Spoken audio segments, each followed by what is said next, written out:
Welcome to Tucson Talks. I am your host, Jax Moyer.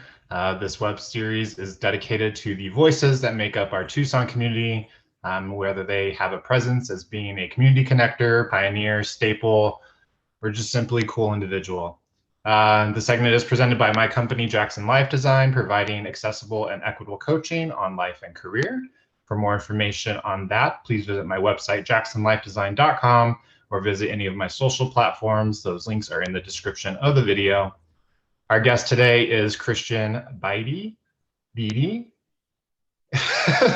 We'll just call him Christian. So Christian is a native Tucsonan, grew up on the northwest side of Tucson, attended the U of A, graduating in 2011 with a fine arts degree. Christian has been tattooing for over 13 years with part of his apprenticeship in Tucson, and he was retrained by Paolo Acuna in Phoenix. He also worked as a personal assistant for tattoo artist Paul Booth and a gallery assistant for Last Rites Gallery in New York City. Christian has been an artist in a variety of mediums, including performance art, painting, art installations, drag, and was Miss Gay Teen Tucson. We'll talk more about that in a minute. He is a former board member for WingSpan, which is an LGBT organization in Tucson, or was. In his time off, he enjoys spending time with his newly anointed, I don't want to say anointed, married to his new partner and husband, Anthony Powers, and he also competes in bodybuilding. He continues to reside and work here in Tucson. So for more information about Christian after the episode, please visit the links to his social platforms as well as his website in the description of the video. With that being said, welcome to Tucson Talks, Christian. How are you today? I'm well. Thank you for having me. Yeah, well, nice to have different faces. How's your Saturday morning? So far so good. I got my bullet coffee, so I'm pretty happy. And I work later today, so I'm excited for tattoos also. Yeah, how is being a tattoo artist is your livelihood, right? What does that look like in the time of COVID? Like, how have things changed, if at all? Well, obviously we were closed during the quarantine, so things were really bad at that point. And since we reopened, we've been incredibly busy. There's been a lot of walk-in traffic, which we discouraged initially. And as things begin to normalize, we're still not really able to take as many walk-in. So it's incredible the amount of business that has up after or during COVID. So. Yeah. You mostly handle your business by appointments for yourself? Yeah. Yeah, I have a company, Indigo.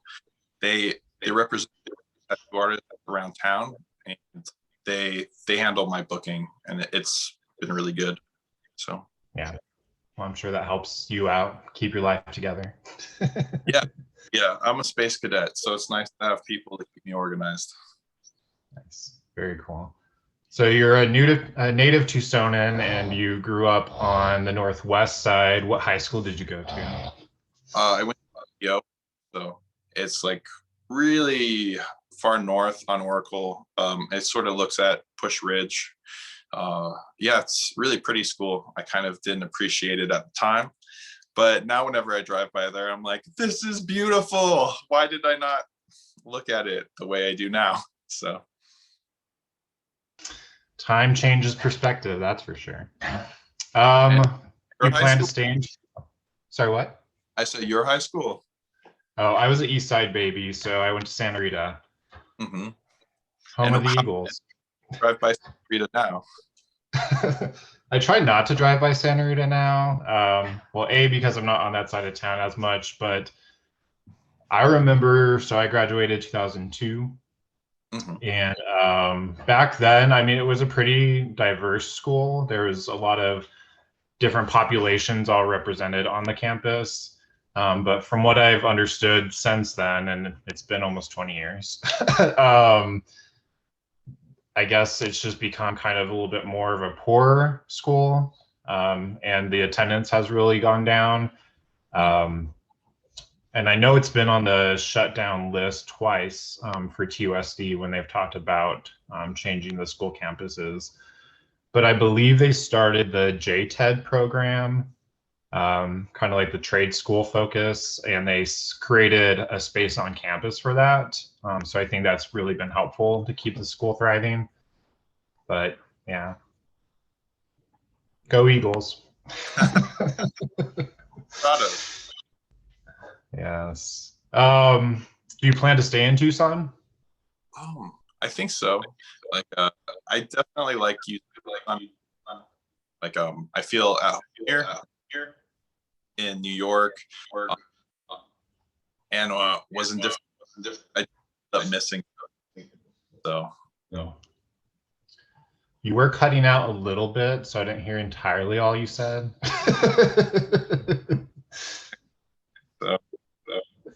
So you're staying in Tucson. Do you think there's what? Do you do you expect any major growth in Tucson in the next like decade, or is there anything that you look forward to in the changing landscape of Tucson? Well, yes, I expect a lot of growth. Obviously, Marana is booming, and it's I wish that it was less about like track homes and more about like really cool architects building like unique places. But I like that the community is growing. I don't like that it's eating up the desert with like kind of ticky tacky like stuff that all looks the same. So yeah, I have like a love and hate with growth, but I think most Tucsonans feel the same. We don't want to see the small town flavor disappear, but we do appreciate the economy and yeah, positives. Yeah. Yeah, I figured with growth, I mean, as long as we stay strong, we can maybe potentially do more from a resource perspective for Tucson residents. So we'll see. And more people to get tattoos. Yeah, that's true. Like bigger cities usually have better tattoo community. So are you a big fan of Phoenix at all? yeah, I like Phoenix a lot. A lot of Tucsonans talk mad trash about Phoenix, especially different parts of it. But I love Phoenix. I think it's great. So yeah, we could learn a lot, especially about our roads and our economy. That's true. Who needs a freeway? No one. Yeah. Do you have a favorite memory of growing up in Tucson?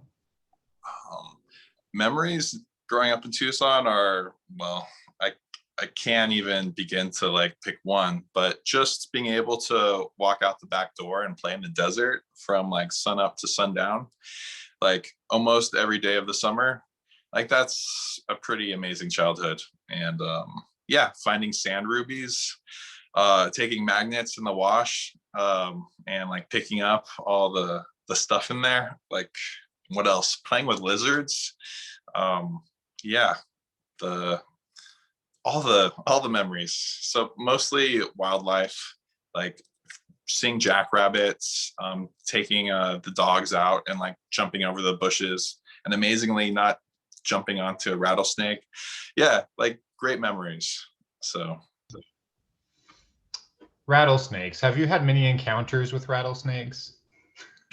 mostly in my nightmares. So yeah, I used to have a recurring nightmare where I'd like be going through the desert and I'd get into a rattlesnake den, and then I would like try to hop out of the rattlesnake den and I'd just end up in another one. And it was just like a never ending nightmare. So, oh, wow. But that's not good. They were always around the house. Like we'd have to pull dogs away from them. Like bad happened so far, but yeah, lots of rattlesnakes. Right now, my king snakes, like a Mexican king snake. It's like a black, beautiful snake, and so that's keeping the house safe from rattlesnakes.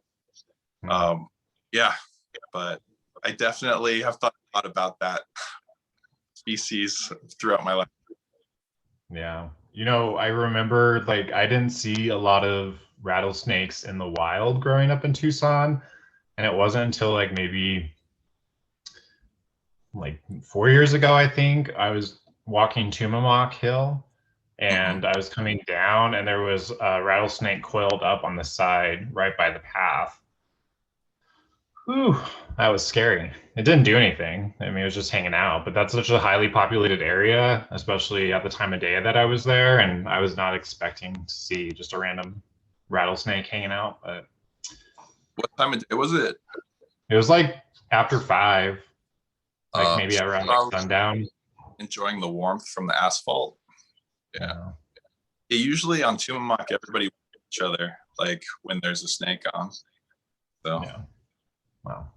I was too busy reading the I don't sweat, I sparkle t-shirts to realize that there was wildlife. So all right, all right. no shade to that. All muscles and mascara. Oh, is that another T-shirt that you like?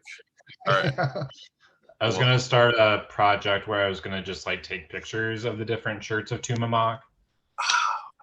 But, Oh my God, yeah. I have a lot of unfinished or started projects like that too.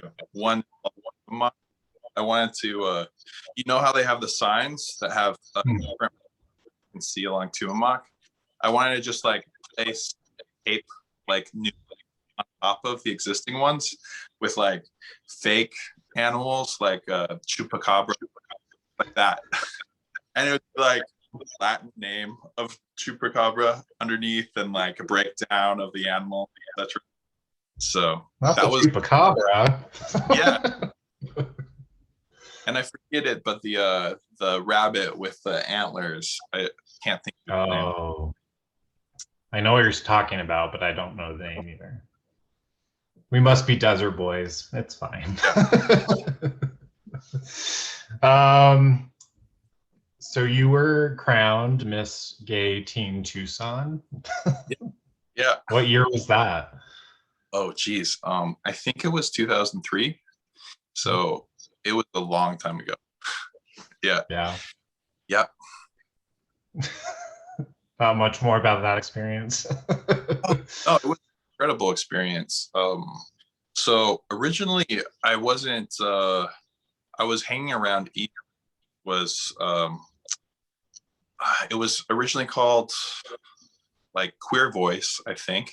And we changed the name during the time that I was there. I think, and it was through WingSpan. It was a joint project between WingSpan's, um, I think the Pima County Health Department. So it sort of had like a triple identity, but it was very close to the Wingspan location at 6th and 6th. And we would meet every week, and there would be projects and sometimes classes and different things for young people that didn't have a place to go at the time to be involved in. So a great friend of mine, Dante, who at the time had not like officially transitioned, was spearheading a course on drag. So he was teaching specifically female bodied people how to do drag and become men. And he had a co-sponsor, which was Tabitha Laval, Josh Lovato. And Tabitha was teaching sort of male-bodied folk how to become drag queens. And so they were doing this class, and I wanted to like interview them because I was really interested in Dante, specifically his background in the New York scene, because he was part of a house out there, and like he was very involved in the very kind of Paris is Burning kind of scene. So he told me about his experience, and I was fascinated because Dante is incredibly personable and just kind of pulls you in. He's so magnetic.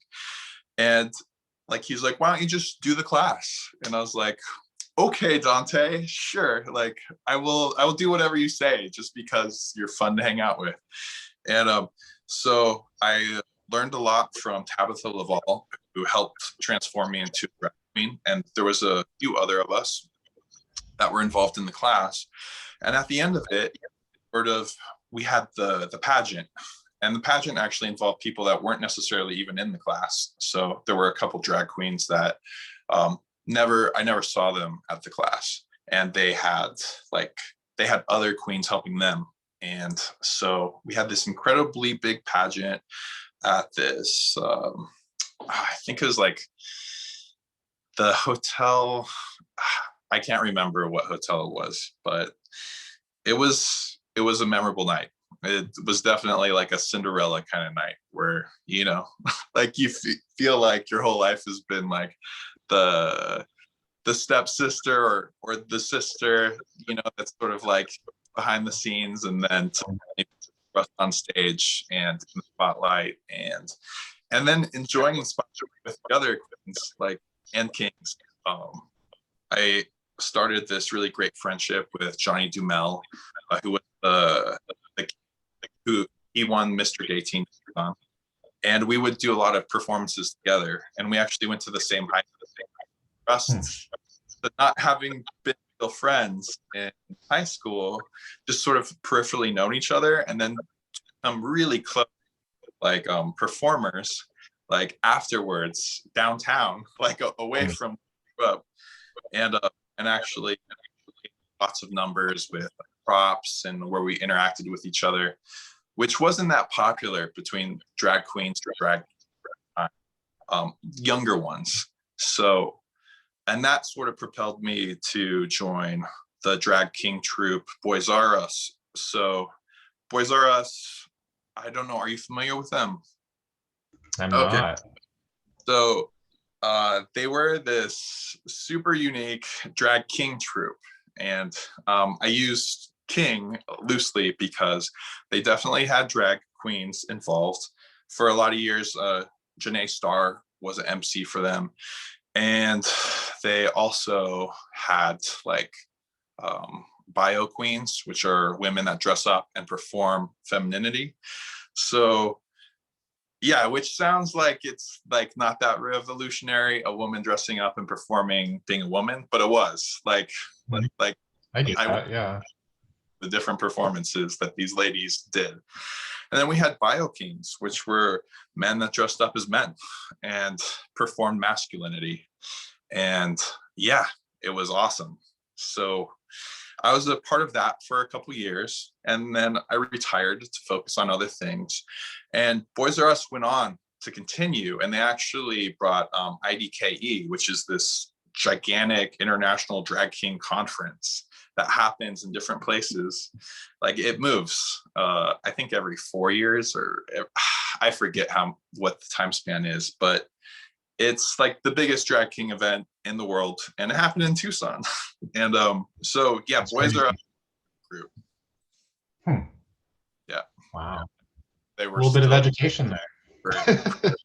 Yeah, it was a good time. It was a unique period in queer life in Tucson. So yeah. Do you think you'll ever perform again? No, I don't. I definitely enjoyed it, and it was fun, and it was unique, and I just I don't know that I hate that kind of magic time, the spirit of the time. For me, it's past. And so when I see younger people sort of evoke that, I'm just yeah, it's their time. So yeah, that's a good way to put it. You had your spotlight. Yeah, my drag fam are over and done with a long time ago. That works. How would you say that you were influenced by the culture of the area you grew up in Tucson? Has there been any major things that have impacted how or made you the person you are today? Yeah, certainly. I was very sheltered, so the culture I grew up in, the Northwest side is just known for just being very white and Protestant and Republican, and that's how I grew up. And I still have a lot of respect for some of those values, but obviously growing up, I had to totally about face and, well, just go the opposite way to find myself and individuate and piss off my parents and my family and that whole group, that whole Northwest community. And Northwest Tucson's mad. Yeah. And the Northwest side for downtown for a period of time, you know, and I had my granola bicycle and did Suntran and like went from different Pima community campus colleges to the other, like and I was involved a lot around the south side, the Desert Vista campus. I just did things everywhere and got to know Tucson, just not in the community that I was sort of isolated in. And so I think, yeah, I was definitely sheltered and I had to break that. And I got into a lot of trouble in the process, unsheltering myself, but it was worth it to just get a more comprehensive idea of this community. I think that's a good way to put it, because I mean, even with Tucson being a small town, I think it's so easy for people to get stuck in like their social bubbles, just within the same town. And to that point, like I kind of can resonate with that in terms of like, at least growing up, like downtown wasn't really a place to go because there wasn't really anything down there until maybe I got into my teens. And there was like Scrappy's and some other things that we went down to. But I mean, for me, like I grew up on the east side, and so my little bubble was all things east side. And once I got into my adult life and actually like lived downtown and kind of just explored more parts of Tucson. I mean, I did live in Marana for a hot minute too, so I have to say that I had that experience, but there's just so much here that I think is worth exploring, and I don't think people really give it the time or attention it deserves to really discover like what Tucson has to offer. Obviously now like downtown Tucson is a whole other animal, and you know, we've lost a lot of cool spaces, but and we got a lot. Did you ever go to the Fine Line? Oh, the Fine Line? Yes, I did. Not as much as I would have liked, and I think I only went to the final incarnation of it before it disappeared completely. The one was behind the Wildcat House, and it was wow. I felt like the coolest high schooler going there. And yeah, I went with all my little goth friends, and we enjoyed ourselves. Yeah, I have those memories too of being a high school kid going into the Fine Line, and that was just an eye-opener of an experience. And learning the Fine Line stomp, and still to this day being able to do the Fine Line stomp. I do it. I can recognize it, but I don't have the ability to recreate that. So you will have to demonstrate that Fine Line stomp. You maybe now. I don't have the space to do the stomp in here. I know, but back, like shoulders back. There's a lot of shoulder action and a lot of like kicking of the legs and just very aggressive and all over the place. I've been to a few Fine Line revisited nights at Surly Winch, but it didn't have the same exact magic. No. Yeah, but all right, whatever. Yes, like for really like magic out. So yeah, for sure. What makes you feel inspired or like your best self? Let's see. I think well, sometimes like awful situations where you have to intervene and like step out on somebody else's behalf, like that makes me feel like my best self. So the few times that happens, I'm just like, shit, like I'm an okay person. Like, all right. And I feel really good about that. And it's nice to be able to calm other people down, like, and mediate and yeah, just help everybody not like throw down. So that makes me feel like myself. And then otherwise, having a really productive and open and encouraging environment, obviously, makes me feel comfortable enough to be very creative and create art on a level that I can't if I have people kind of being critical and judgmental. So like, yeah, so those two situations, the really bad situation and the really good situation, and everything in between doesn't really do much for me. So just keeps you going. Yeah. What inspired you to get into bodybuilding? Probably watching too many sword and sandal kind of movies as a child. Obviously Conan and the Barbarian, and let's see, all of those kinds of movies with like super buff dudes. Yeah. And how long have you been competing for? Let's see. I don't compete every year. So my first show was the Terminator, the NPC Terminator, and I think it was in 2015, but I could be wrong. So the past is all a blur.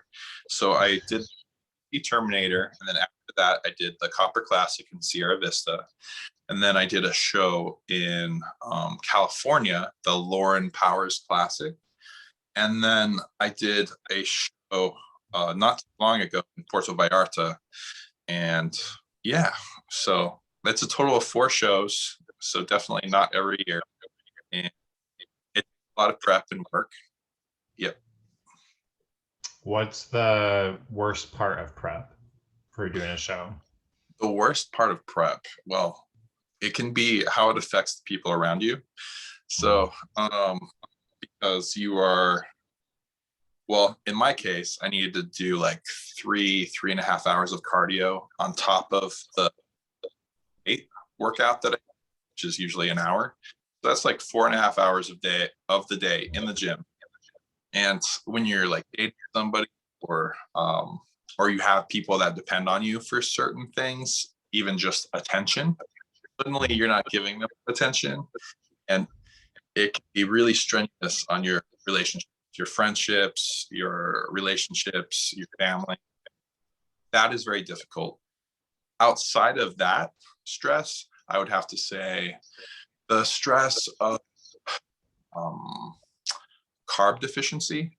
So very difficult to basically go down to 0 or close to it and still have a brain that functions. So you need food for your brain. It needs sustenance. It needs a certain amount for it to like work the way it likes to work. And when you don't give it that, you cut brain dead. So, and when you're working, like that is not great for your clients. It's for anything really. So.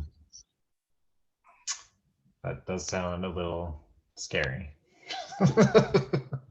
One past that would have to be the water. So you play with your water like right before a show. So generally you're going to drink a lot of water for the course of a day or so.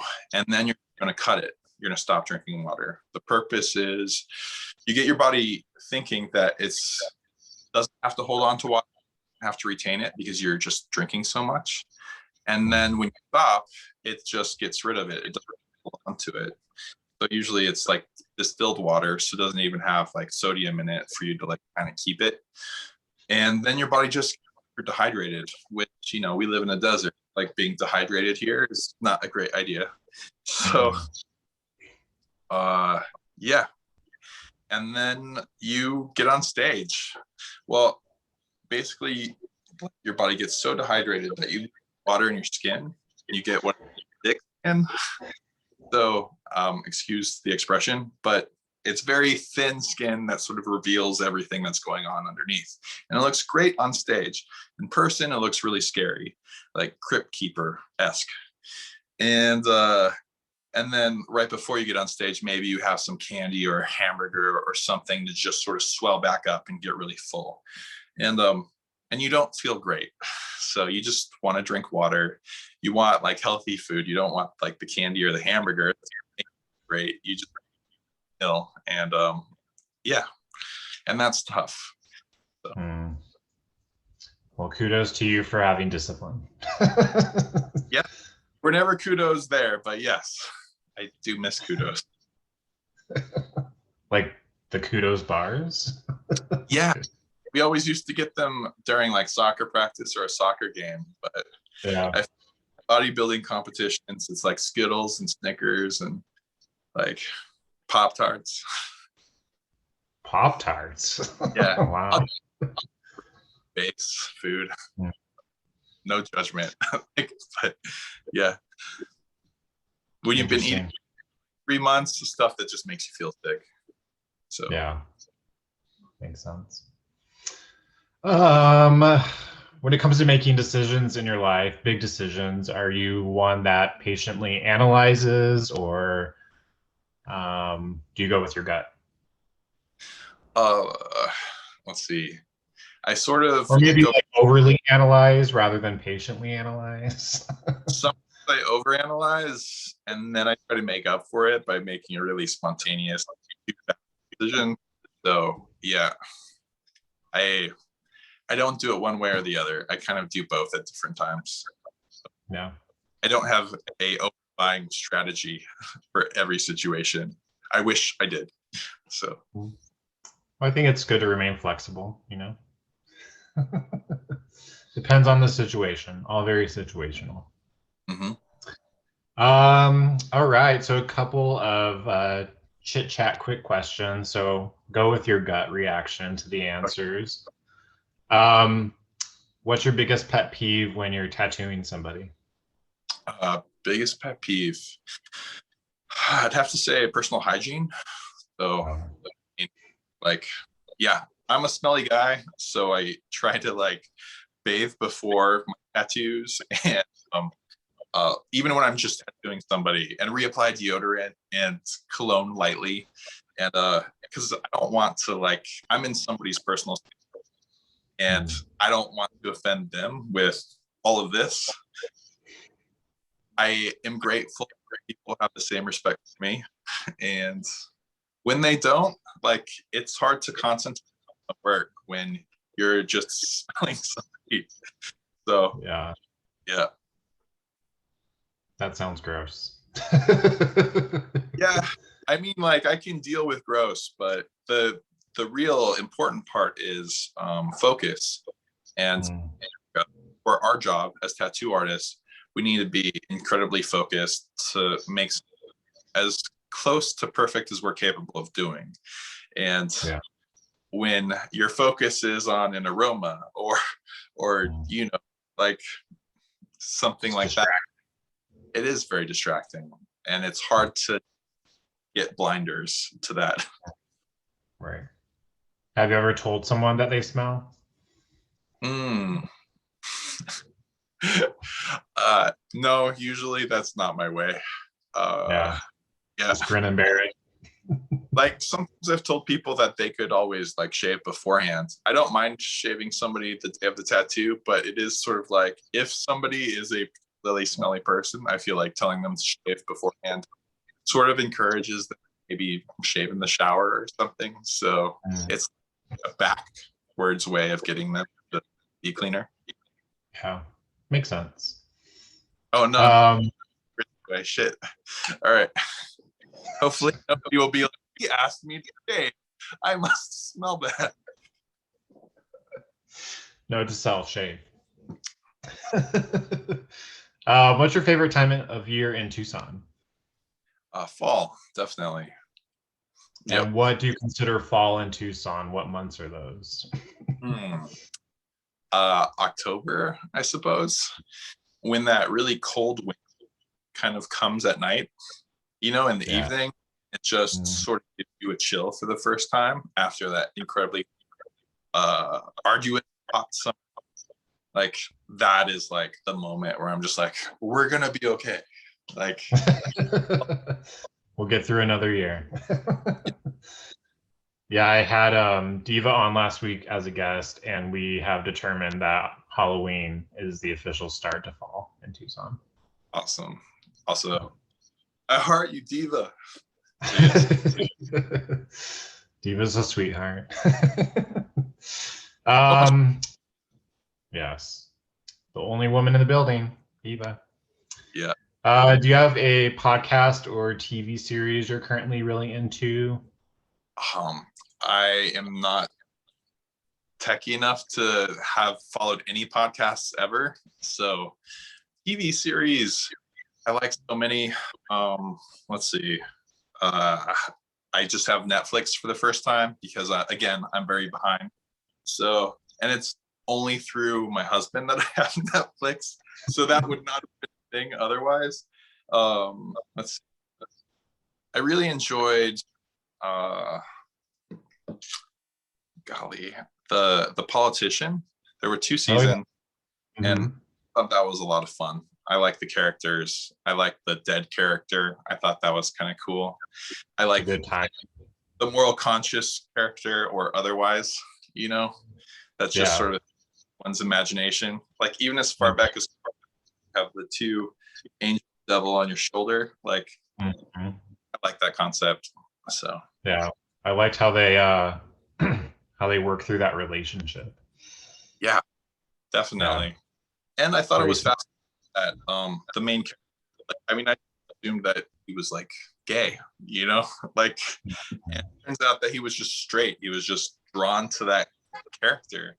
And so it was really interesting because I often am arrogant enough to, oh, like, I don't have all those weird blinders that other people have about gender and identity and sexuality on. And then during that show, I was like, wow, I really jumped to a conclusion. Okay. Yeah.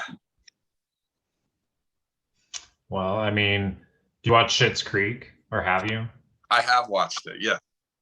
So there's that line that David says where when they're talking about wine, Mm-hmm. and he's like, "I'm not about the label. I'm about the like taste or something like that." Okay. Yeah. Um, I like all of those quotes. I think another one, like, I'm a butterfly. I just fly towards, or I'm attracted to beautiful. Like people use that to describe their sexuality. Or yeah, there's the very basic, I'm just a freak. So that one, simple and like, you know, covers a lot of bases. So yeah, that's true. um, are you so you're a coffee drinker? You're drinking Bullet? Is that what you said? oh yeah. It's my aunt was telling me about it. So I just made a French press coffee and then I add um coconut oil to it and cinnamon, and it's supposed to just basically be a meal. Like it's really tasty and amps me up. And coincidentally, the cup is shaped like a bullet, sort of. So I feel like There you go. yeah, it's Got the meant to whole be. thing going. Do you Yeah, ever do you have a go-to like Tucson coffee spot that you get coffee from? I do. I have like several. So What I are like they? Crave on Broadway. So Fatmir and Neomsa, they are incredible. Their coffee is fantastic. Actually, the slow coffee station. So you can get a siphon coffee there. It takes like 5 minutes and you will feel great for the rest of the day after a siphon coffee. It's just, I don't know. There's something about it. It's excellent. And Neomsa also makes honey cakes, baklava, and they are excellent. The trip by itself. So Yeah. that was for one. And then after that, I would have to say Raging Sage is always a good staple. I love Mhm. their staff. So I love the side eye. And I don't know, just how like hip all these people are. They're like, I feel like Cartel like just is trying too hard to sort of do that. But like Raging Sage, so, Yeah. The and coffee elitist. their stones are like kind of untouchable. So and then okay, so that's number two. And then I have to go way out to the east side, not for coffee so much, baked goods, La Buzz. on Mm. Tank Vino. I think they Yeah. have a location I haven't been to. On Swan, yeah. So I need to try that. But I love just going to the East Side one. And yeah, so they're what? Oh, sorry. Yes. Their baked goods are incredible. And then Crema on Ina. So they're a husband and wife duo, and they have this just little coffee shop by Bookman's, and they're very nice, and the coffee is great. They make a very simple, perfect espresso. I always get Americanos, so they would have to be on my list for sure. And then, okay, outside of that, I like Savaya. So Savaya let me down.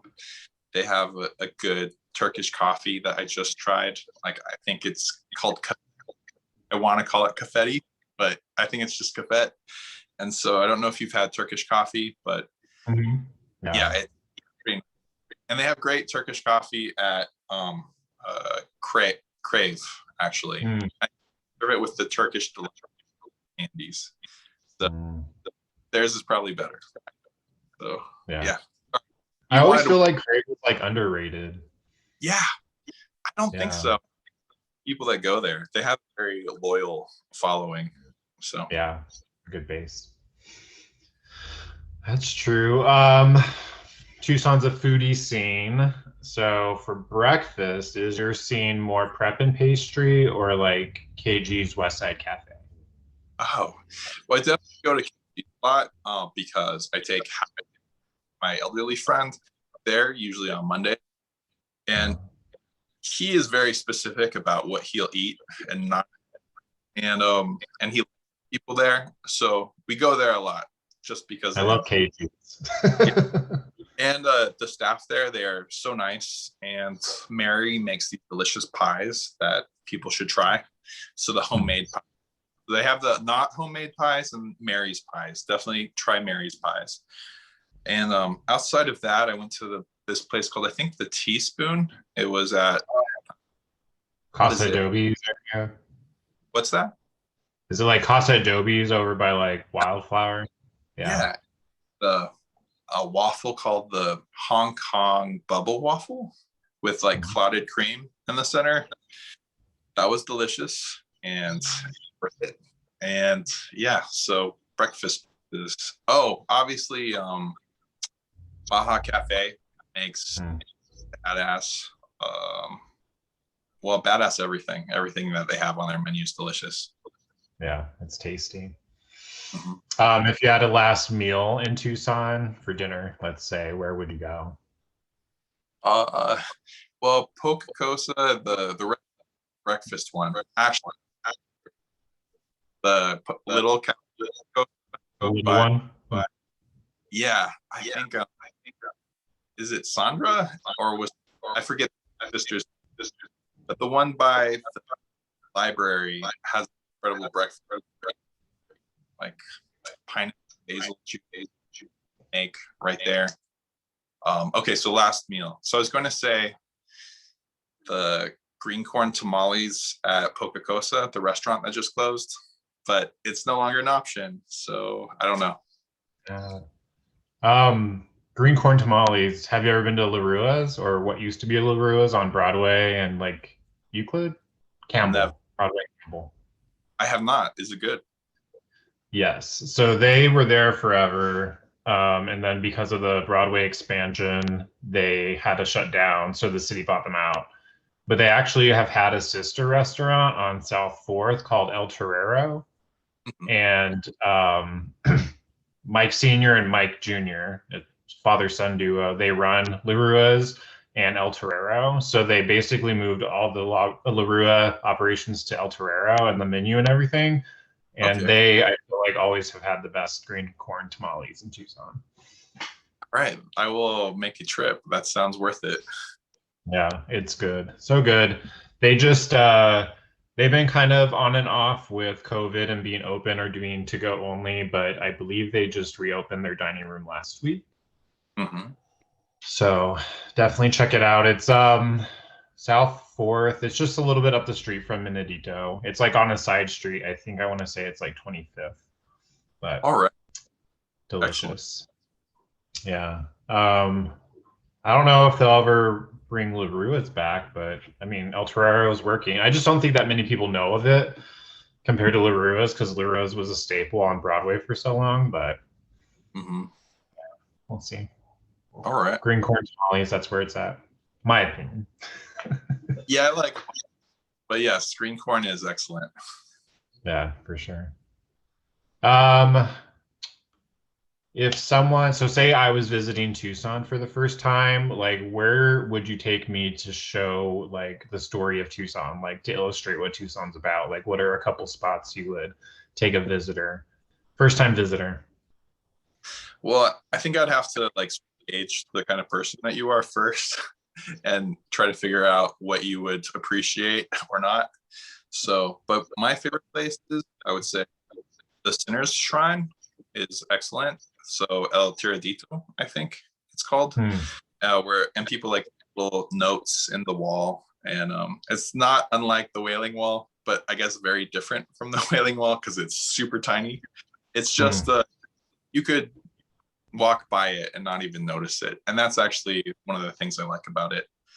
And I love the bicycle church stone that Bicus created. So, okay. Yeah, I love that place. I think it's really special. Let's see. Obviously, Canyon. Any like the trail. Mount Lemon is, I think, worth seeing no matter where you're from, even if you're from someplace with bigger trees and bigger mountains. And let's see. Besides that, the different restaurants that we talked about, the cuisine here is unique. So our kind of style is much better than, I don't know, like Tex-Mex or other places. And it's also very different from things in California and New Mexico. We use different ingredients, so it's worth checking out. Besides that, I think that's a good start. Yeah. Food, a little outdoor action, some culture. So my version of it. Yeah. You're not going to take people to Hi-Fi? No, I mean, I guess I should, maybe, depending on the person. So, obviously I would take them to Hotel Congress just because there's the food, there's the drink, and then there's just the hotel itself. Like I love the sort of Southwest Art Deco like interior painting on the inside of the lobby is worth checking out by itself.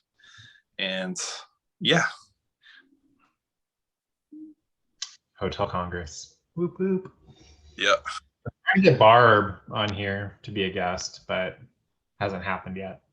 I'm sorry, what about being a guest? Barb, Barb? Barb. Yes. Oh, so. Dude, yeah, she would be a fantastic guest. Right? I've reached out to her. We're going to make it happen one day. Yeah.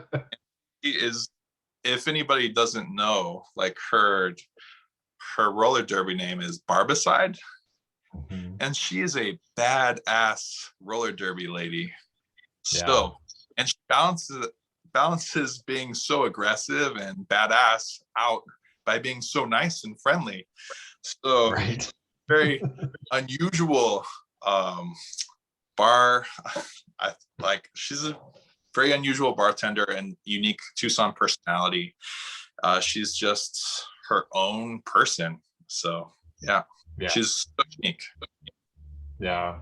I just, my first days of knowing Barb was going to Retrolution night at Congress, and it was her and Harold, who's no longer with us, R.I.P. Harold, but they would be behind the bar. And at that time, it was 80-cent vodka wells. Oh, geez. Which is kind of crazy. Yeah.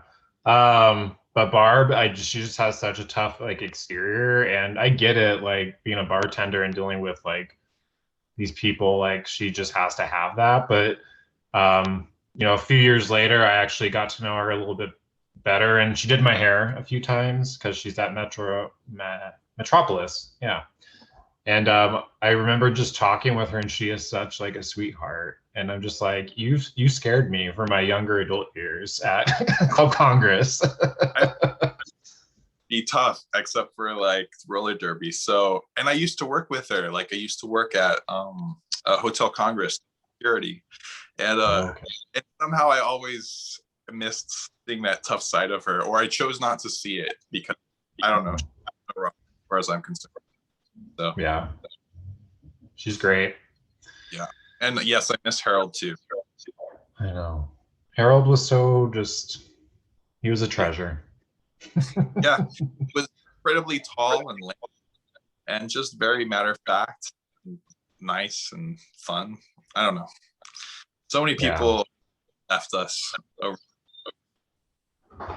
yeah, very true.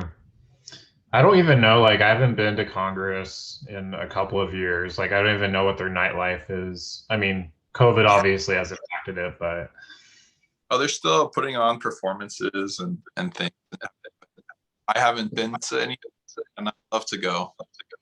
You know, when things change a bit more. yeah, for sure. Go see Barb, catch up. Yeah.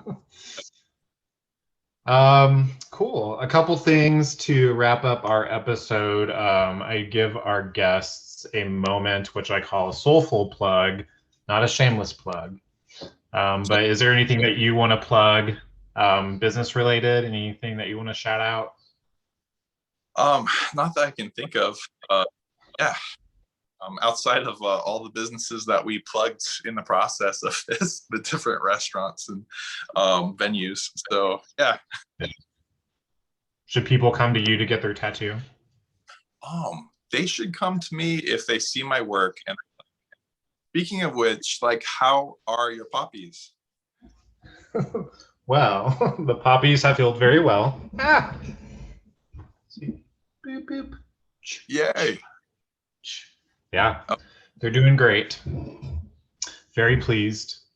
And I have to say, I mean, I think that was one of the um, big reasons about getting you on the show was that, my time of getting tattoos, I've had a couple different artists that I've worked with. And I understand, like, I mean, personalities are always different, but honestly, I think that the interaction and just the experience of getting work done by you was really like just comfortable. Because I just think you have that personality that's just very like open, you're easy to go with the flow type of thing. And honestly, too, like I know there's a lot of artists that maybe don't want to chat while they're doing work, and I don't want to take away from them like focusing on work, but the fact that you could balance both and still do great work. Yeah. So cheers to you.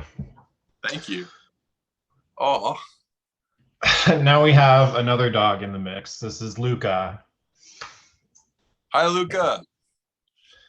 She's crazy. They have to make an appearance, I tell you.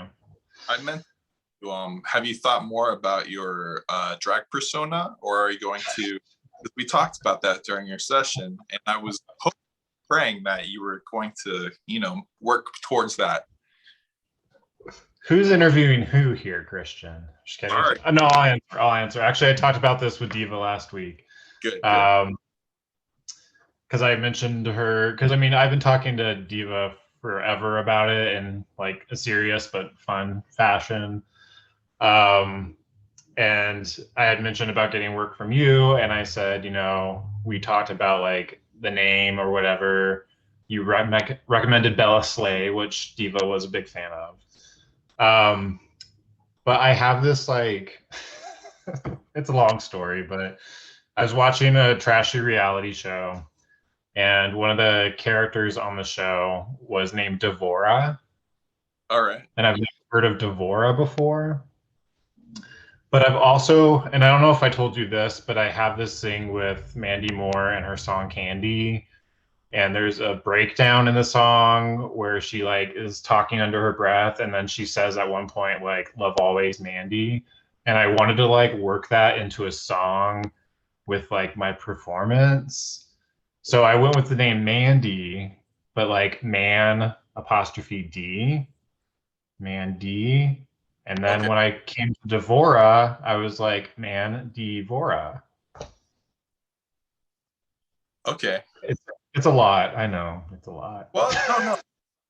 And so like with the man D, you kind of think of the appendage, a man's D. So if that's what you're going for, then it sounds like you got a handle on it. So It's all up here. It needs to just flourish yeah. into existence. We'll see. We will see. Mm-hmm. Are there any, is there a local nonprofit or social service you want to give a shout out or highlight support for?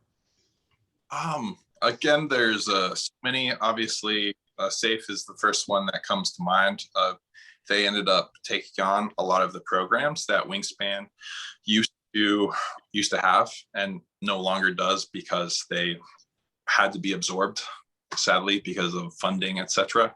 So I would love to see something and come back in Tucson. I think a lot of us would, but in the meantime, like support SAFE and support as many local nonprofit organizations as you can. So yeah, Tucson has plenty of them. All worth support. Who would you tag? What other Tucsonan would you tag to be a potential future guest on Tucson Talks? Barb. I think we already covered that. She's gonna be your like the elusive animal that can't be caught, like the white stag. I don't. Let's see. Outside of that, I have so many like people that I don't know. I will send you a list of people after this because I can't do it on the spot. But lots of people. Yep. Gotcha. Okay. I feel like, once COVID, subsides and gets under control, like initially, and actually talking about Tumamoc Hill, that's actually where Tucson Talks came to be back in like 2016. My husband and I were doing Tumamoc and we had this idea because we started just like randomly talking to people on Tumamoc and just like getting to know stories. And then there was like the whole like Humans of New York type of approach and just kind of randomly, getting people on. But I would love to get it in person and like go to different spots. I have one. Okay. I haven't seen her in a while, but Leslie Cho Newman. Okay. So hope she is well. And but yeah, if you can get her, like she's one of the most interesting, like cool ladies that I've ever known. So nice. She used to run a program called Art in Reality. So if you talked about Scrappies, she used to facilitate Scrappies having capoeira classes for youth. And she do you remember that space downtown called the Muse? Or was it the Muse? It was on like 6 and 6, like pretty close to 4,000. Huge building.